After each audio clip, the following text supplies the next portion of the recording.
विस्तार नहीं होता सूत्र में, घनत्व होता है।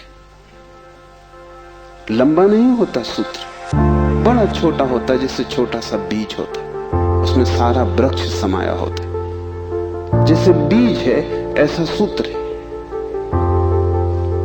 बीज में तुम वृक्ष को देख भी नहीं सकते। देखना भी चाहोगे तो बीज में तुम वृक्ष को पाओगे नहीं, क्योंकि उसके लिए बड़ी गहरी आंखें चाहिए जो बीज में वृक्ष को देख ले, जो वर्तमान में भविष्य को देख ले, जो आज कल को देख ले, जो दृश्य से अदृश्य को खोज ले। बड़ी पैनी आंखें चाहिए। वैसी पैनी आंखें तुम्हारे पास अभी नहीं। अभी तो तुम्हें बीज बीज ही दिखाई पड़ेगा। वृक्ष को देखना हो तो बीज को तुम्हें बोना पड़ेगा, और कोई रास्ता तुम्हारे पास देखने का नहीं। और जब बीज टूटेगा जमीन में और वृक्ष अंकुरित होगा, तभी तुम पहचान पाओगे ये सूत्र बीज है। इन्हें तुम्हें अपने हृदय में बोना होगा। तुम अभी निर्णय मत करना, क्योंकि अभी तुमने अगर बीज पे निर्णय लिया तो तुम इसे फेंक ही दोगे, कचरा कूड़ा मालूम पड़ेगा। बीज में कंकड़ पत्थर में कोई ज्यादा फर्क नहीं है। कभी कभी तो कंकड़ पत्थर ज्यादा चमकीले, रंगीन, खूबसूरत, कीमती होते, लेकिन बीज और कीमती से कीमती कोहिनूर में भी एक फर्क है कि तुम कोहिनूर को बो दो तो उसमें से कुछ पैदा नहीं होगा।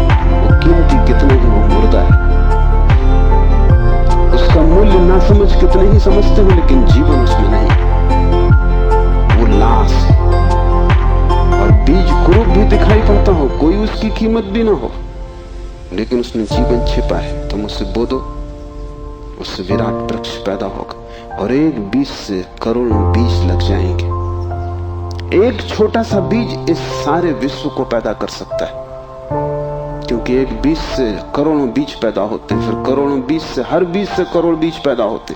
एक छोटे बीज में सारे विश्व का ब्रह्मांड समा सकता है। सूत्र बीज है, उसके साथ जल्दी नहीं की जा सकती। उसको बोओगे हृदय में और अंकुरित होगा, फूल लगेंगे, तभी तुम जान पाओगे, तभी निर्णय लिया जा सकता है। तीसरी बात, इसके पहले कि हम शुरू करें, धर्म महान क्रांति है।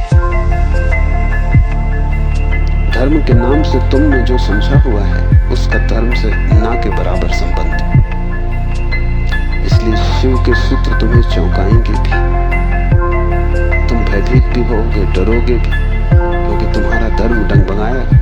तुम्हारा मंदिर, तुम्हारी मस्जिद, तुम्हारे गिरजे, अगर ये सूत्र तुमने समझे तो गिर जाएंगे। तुम उन्हें बचाने की कोशिश में मत लगना, क्योंकि वे बचे भी रहे तो भी उनसे तुम्हें कुछ भी मिला नहीं। तुम उनमें जी ही रहे और तुम मुर्दा हो। मंदिर काफी सजे हैं, लेकिन तुम्हारे जीवन में कोई भी खुशी की किरण नहीं। मंदिर में काफी रोशनी, उससे तुम्हारे जीवन का अंधकार नहीं मिटता। तो उससे भयभीत मत होना, क्योंकि सूत्र तुम्हें कठिनाई में तो डालेंगे ही, क्योंकि शिव कोई पुरोहित नहीं है। पुरोहित की भाषा तुम्हें हमेशा संतोषदायी मालूम पड़ती, क्योंकि पुरोहित को तुम्हारा शोषण करना है। पुरोहित तुम्हें बदलने को उत्सुक नहीं है। तुम जैसे हो ऐसे ही रहो, इसी में उसका लाभ है। तुम जैसे हो रुग्ण बीमार, ऐसे ही रहो, इसी में उसका व्यवसाय है। मैंने सुना है एक डॉक्टर ने अपने लड़के को पढ़ाया, पढ़ लिख के घर आया, पिता ने कभी छुट्टी भी न ली थी, तो उसने कहा कि अब तू मेरी कारोबार को संभाल और मैं एक 3 महीने विश्राम कर लूं। जीवन भर सिर्फ मैंने कमाया है, कभी विश्राम नहीं लिया। वो विश्व की यात्रा पर निकल गया। 3 महीने बाद लौटा तो उसने अपने लड़के से पूछा कि सब ठीक चल रहा है। उसके लड़के ने कहा कि बिल्कुल ठीक चल रहा है। आप हैरान होंगे कि जिन मरीजों को आप जीवन भर में ठीक न कर पाए, उनको मैंने 3 महीने में ठीक कर दिया। पिता ने सिर ठोक लिया। उसने कहा मूढ़, वही हमारा व्यवसाय था। क्या मैं उनको ठीक नहीं कर सकता था? तेरी पढ़ाई कहां से आती थी? उन्हीं पर आधार था। और भी बच्चे पढ़ लिख लेते, तूने सब खराब कर दिया। पुरोहित तुम जैसे हो, रुग्ण बीमार तुम्हें वैसा ही चाहता है, उस पर ही उसका व्यवसाय है। शिव कोई पुरोहित नहीं है, शिव तीर्थंकर है, शिव अवतार है, शिव क्रांति दृष्टा है, पैगंबर है। वे जो भी कहेंगे वो आग है। अगर तुम जलने को तैयार तो ही उनके पास आना। अगर तुम मिटने को तैयार हो तो ही उनके निमंत्रण को स्वीकार करना, क्योंकि तुम मिटोगे तो ही नए का जन्म होगा। तुम्हारी राख पर ही नए जीवन की शुरुआत। इन बातों को ख्याल में रख के एक सूत्र को समझने की कोशिश करें। पहला सूत्र है चैतन्य आत्मा। चैतन्य आत्मा है।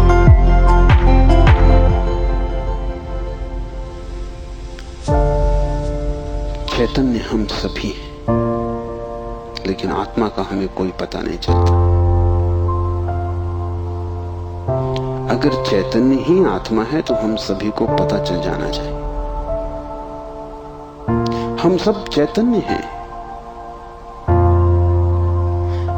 लेकिन चैतन्य आत्मा है, इसका क्या अर्थ होगा? पहला अर्थ, इस जगत में सिर्फ चैतन्य ही तुम्हारा अपना है। आत्मा का अर्थ होता है अपना, से सब पराया है। शेष कितना ही अपना लगे, पराया है।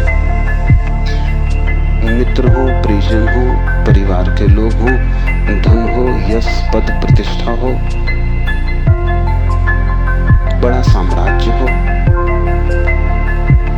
वह सब जिसे तुम कहते हो मेरा, वहां धोखा है, क्योंकि वो सभी मृत्यु तुमसे छीन लेगी। मृत्यु कसौटी है, कौन अपना है कौन पराया है। मृत्यु जिससे तुम्हें अलग कर दे वो पराया था, और मृत्यु तुम्हें जिससे अलग न कर पाए वो अपना था। आत्मा का अर्थ है जो अपना है।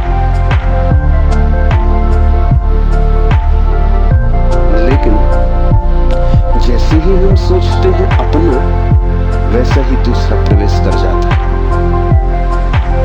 अपने का मतलब ही होता है कोई दूसरा जो अपना है। तुम्हें ये ख्याल ही नहीं आता कि तुम्हारे अतिरिक्त तुम्हारा अपना कोई भी नहीं, हो भी नहीं सकता।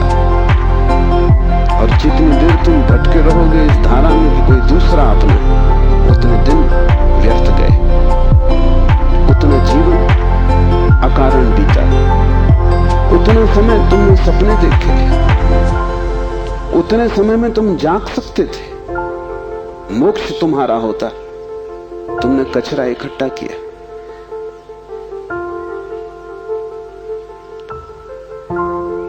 सिर्फ तुम ही तुम्हारे हो, ये पहला सूत्र। मेरे अतिरिक्त मेरा कोई भी नहीं। ये बड़ा क्रांतिकारी सूत्र है, बड़ा समाज विरोधी, क्योंकि समाज जीता इसी आधार पर है कि दूसरे अपने हैं, जाति के लोग अपने हैं, देश के लोग अपने हैं। मेरा देश, मेरी जाति, मेरा धर्म, मेरा परिवार, मेरे का सारा खेल। समाज जीता है मेरे की धारणा पर।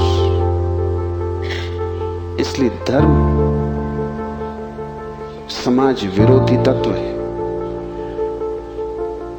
धर्म समाज से छुटकारा है, दूसरे से छुटकारा है।